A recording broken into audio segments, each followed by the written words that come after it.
All right, brother, let's get to it.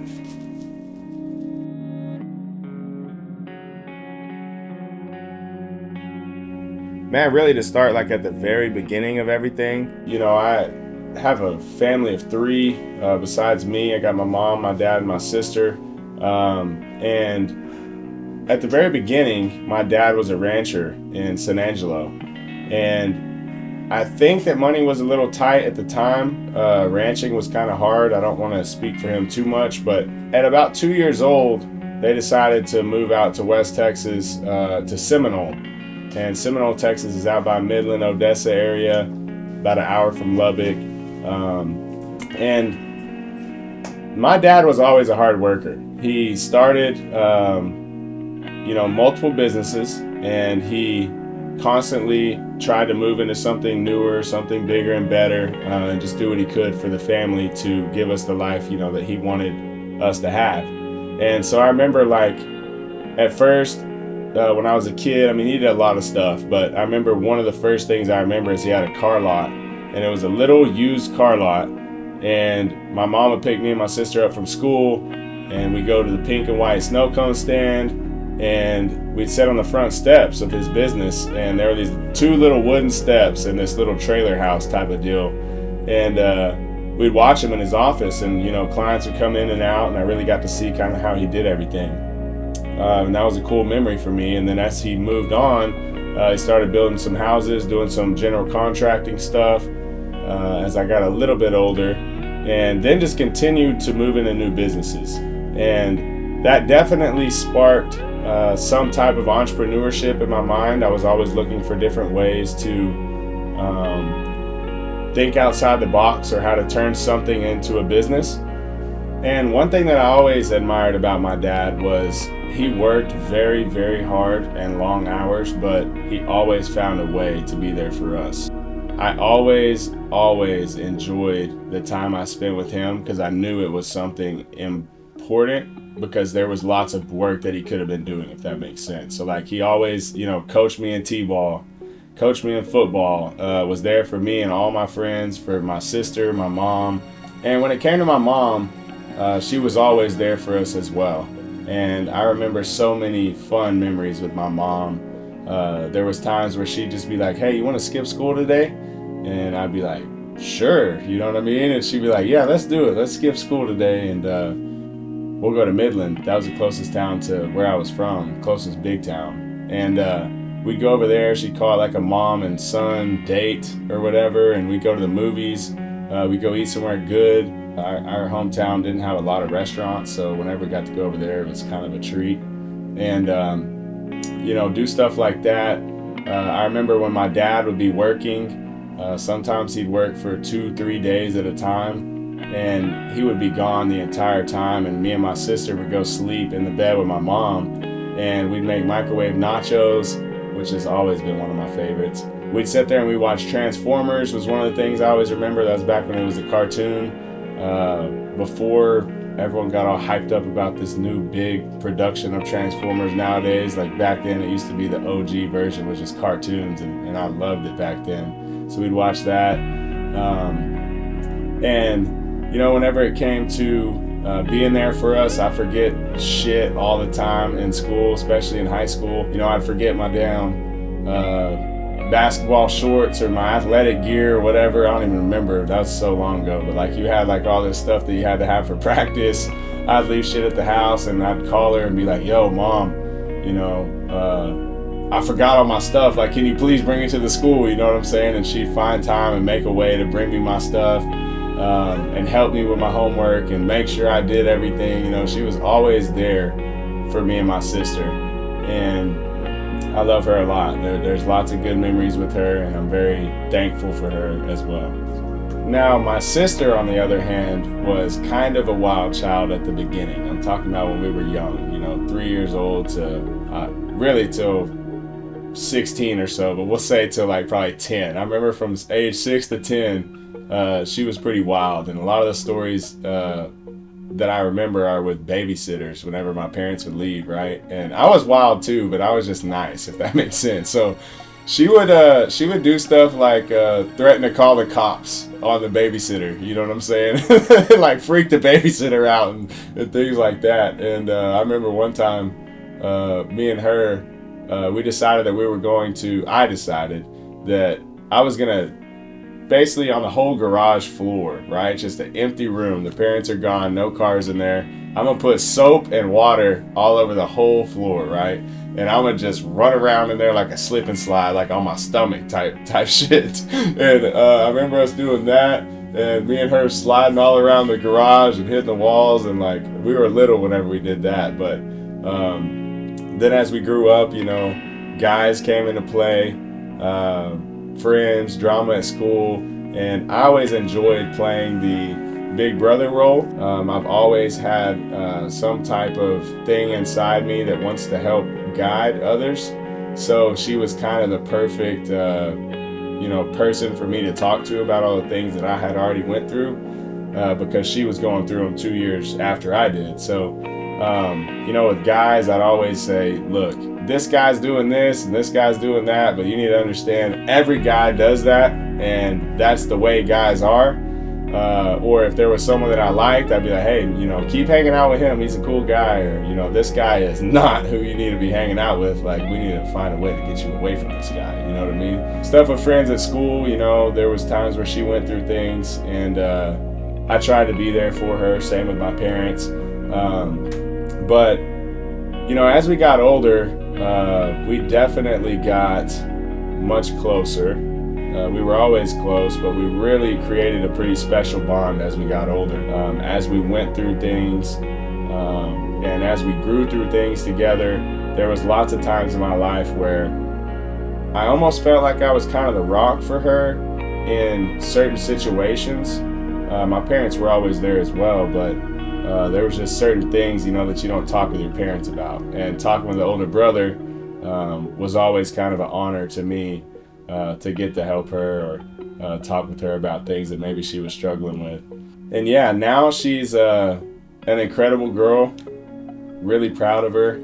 She's, created a good life for herself, and just really have enjoyed watching her grow up and become the person that she is. And as far as the household, like inside our four walls, things were good for the most part, and lots of good memories. But I do remember hitting a point where I was like, I need to get out of the house.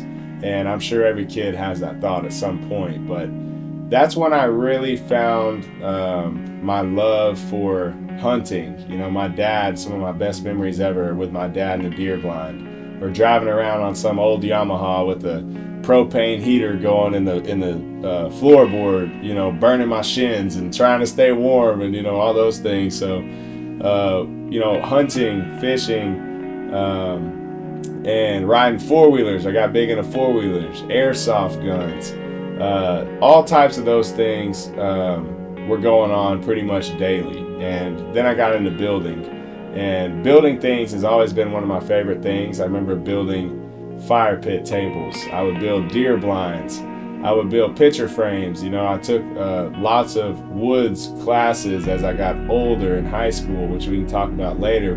Now, one of the most important things that molded me at an early age was watching my dad and the businesses that he had started and the things that he had done. I immediately got into thinking of business ideas when I was a kid. So I remember times where I got into baseball cards, and then I decided, I've never seen anyone sell baseball cards in the form of a lemonade stand with a table on the side of the road. So I thought that I was going to set up this table with baseball cards, and people were just going to drive by, and I was going to sell them like hotcakes, right? And I remember setting the table up. No one ever came by. Sit out there by myself with my little MP3 player back then. And the wind came, blew them all across the street. I remember running around trying to get them, and like blah blah blah. So like I thought that was an innovative idea. It didn't work. Then after that, I remember going to Salt Lick Barbecue as a young kid in Austin, and me and my friends Jordan Thompson and Heath Green all loved their lemonade, and I especially loved it because I'm a big lemonade fan. I'm like a fanatic. And it was fresh squeezed, tastes incredible, and I was like, man, when I get home, I got to figure out how to make this lemonade. Well, then I get back, I'm like, screw it, let's sell the lemonade, you know what I mean? And so we get this, juicer. I don't even know what it was at the time. We might have just been squeezing it by hand and putting sugar in it and trying to formulate these good recipes and all this stuff. So like I remember that. And then eventually I was fishing at one of my buddy's ponds, and my dad said, yeah, there'll be some good fish in there. They just got the pond stocked. And I said, what is stocked? And he was like, well, it's where, these people, they raise fish, and they'll bring all the fish in and stock your pond to basically give you really good fish that you're catching. And I was like, all right, so I keep fishing and catch some good fish, and my brain is like spinning. And whenever I get home, I hit my boys. I'm like, yo, I need y'all to come over to the house, and we are about to dig a big ass hole behind the fence. Like, what are you talking about? I'm like, well, we're gonna dig a big hole. We're gonna get some black plastic or something. We're gonna line the bottom of it. We're gonna fill this thing with water. They're like, what are you talking about? I'm like, well, we're gonna stock in this pond. We're gonna go catch some big fish from their pond, and then we're gonna bring those big fish back. We're gonna breed the fish, however that works. I don't even know how that happens or how fish do their deed. But I'm like, we're gonna put them all in there. They're gonna start having babies, and we're about to have this pond behind the house with these big ass fish. And then people are gonna pay us for these big ass fish to put in their ponds. And shit, we did that. We filled it with water. We caught some fish. We put it in there. And I'll never forget coming home after school one day, and they're all just belly up, every one of them, just floating on the top of the water. And I feel bad now looking back for those fish, but at the time I was pissed off. I was like, man, we had a crazy business that was about to pop off, and it just didn't work. So anyways, aside from those ideas, there was some things that as I got a little older that worked, and some things that I made a little bit of money on, and started washing cars and started a business just like a lot of kids do. My dad shaped me in such a way that I was just ready to go get it at all costs. Definitely something that I'm very thankful for. That mindset is something that's carried me a long way in my life, and I'm glad that he instilled that in me, really without even knowing it, just through his actions and watching him and how he operated. And all my cousins and uncles and family on my dad's side was also into similar things, and lots of our hunting was there. And most of our family lives in Wall, Texas. It's a small farm town, and it's right outside of San Angelo, but the place that we hunted was called Vancourt, and it's a town that I guarantee most people have never heard of, but that's where my grandpa had some land and where we'd always hunt deer and spend a lot of our time. So was down there a lot. And my dad's side of the family is huge. My grandma, I think now, has like 20 something great grandkids, you know what I mean? And at our Christmases, there might be 50 people there might be 80 people there. It just depends on who all can make it that year, but there's a ton of us. And one thing that I've always loved, about that side is most people with a huge family, 80 people is a lot of people. Most families aren't close with everyone in the family. Our family is completely different. Everyone's close. Everyone loves each other a lot. And we've all made lots of memories together. And I actually learned a lot from that side as well. They have good West Texas morals, is what I like to call them. And they treat people correctly. They have a lot of fun. They work extremely hard. And they take care of their family. They take care of their people. Learn how to cook. Learn how to handle different situations with family. And I've really seen over the years how each of my cousins, that were a little older than me, started their little families and how they raised their kids. And I was just constantly taking notes from them to mold myself into someone that I wanted to become. I always looked up to all of them, and my grandma and grandpa were incredible people. Now, although my mom's side of the family was smaller, I still learned so much from my uncle, my aunt, and my grandma and my grandpa. I was the first grandkid for a little while. I mean, my sister came right after me, but It was just the two of us for a long time. There was no cousins growing up, and my grandpa from an early age became one of my favorite people in the world, and we spent so much time together. He lived in Andrews, Texas, which was 30 minutes from Seminole, and I spent so much time at his house with him and my grandma. And I remember my Mimi teaching me how to make Dr. Pepper slushies in the blender, and this one time I decided to build my own mouse trap at their house, and I put all these fishing lures together in this deal. I was like, I'm gonna invent a new mouse trap that's not one that smushes them, it's just gonna catch them and all this shit. So I remember doing that. I caught her hand. She reached under the thing one day and was like, what the? Had a big old fishing lure stuck in her hand. Fun things with them were always happening. But my grandpa taught me basketball. He picked me up from school. After school, he'd take me to Andrews. I'd stay the night with him, and he would get up at 6:30, 7 in the morning in Andrews. We'd go get donuts. He'd drive me all the way to Seminole before school started, and we'd go to this hill at the walking park that everyone liked to ride their bikes down or their Razor scooters down.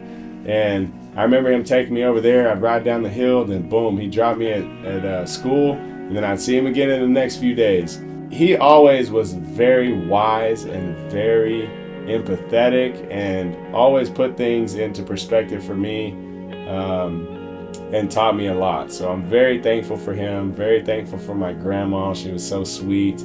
So both sides of the family were constantly molding me without me really realizing that.